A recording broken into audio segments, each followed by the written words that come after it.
Dans un précédent mini-cours, nous avions abordé la mise en place de l'État français et la collaboration d'État avec l'Allemagne nazie qui en a découlé. Si vous ne l'avez pas vu, n'hésitez pas à cliquer sur la petite fiche en haut là. Si la majeure partie de la population française subit ces heures sombres, quelques centaines de milliers ont décidé d'œuvrer pour combattre les occupants allemands et le régime de Vichy, négateur des valeurs républicaines.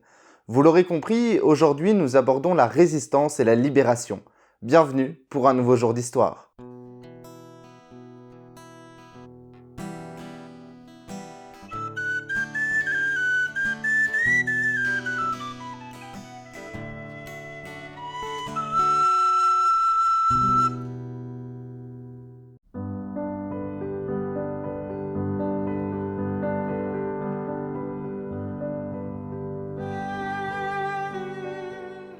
Nous sommes le 18 juin 1940. Alors que l'annonce de l'arrêt des combats vient d'être annoncée à la radio par le maréchal Philippe Pétain, outre-Manche, en Angleterre, c'est un autre message qui est enregistré sur les ondes de la BBC.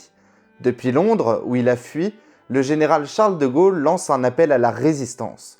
Pour résumer, il est hors de question d'accepter la défaite et il faut impérativement poursuivre le combat.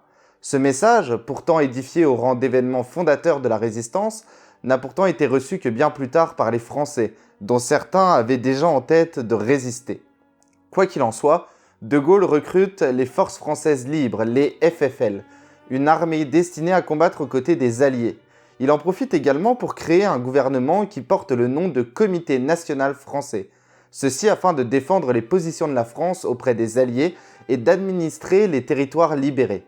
Pour s'être érigé en opposant farouche au maréchal Pétain, De Gaulle est condamné à mort. Mais ça ne va pas empêcher certaines colonies et leurs armées à se rallier au général. Les FFL combattent surtout en Afrique du Nord, en Libye et au Proche-Orient.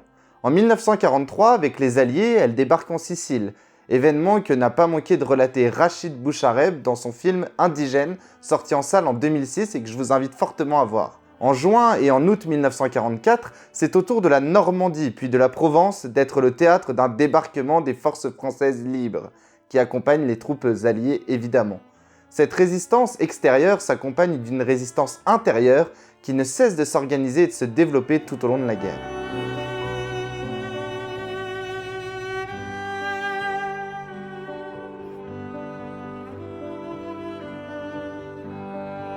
C'est à partir de la fin de 1940 que l'on aperçoit de plus en plus de Français entrer en lutte clandestine contre les Allemands et le régime de Vichy. D'abord divisés et organisés en plusieurs petits mouvements de résistance qui ont peu de contact entre eux, l'objectif est de dénoncer l'occupation allemande ou l'État français dans des tracts ou des journaux clandestins. Les résistants transmettent des renseignements aux Alliés, mais ils mènent aussi des actions armées, comme des sabotages de voies ferrées ou d'installations militaires, ou encore des attentats contre les Allemands.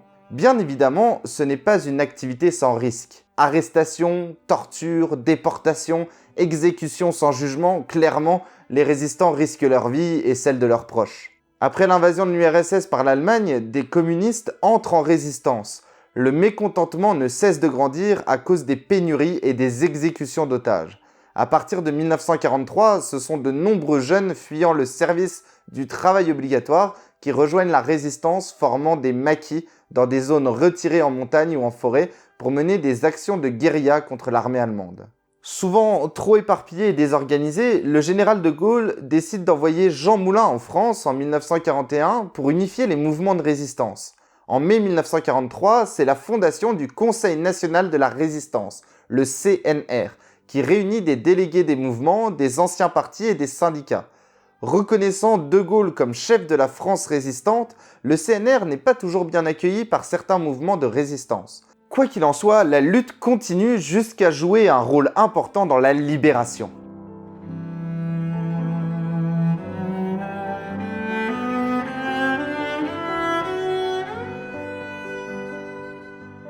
Lors des débarquements en Normandie puis en Provence, les groupements militaires des résistants de l'intérieur, regroupés en FFI, les Forces françaises de l'intérieur, ne cessent de harceler l'ennemi.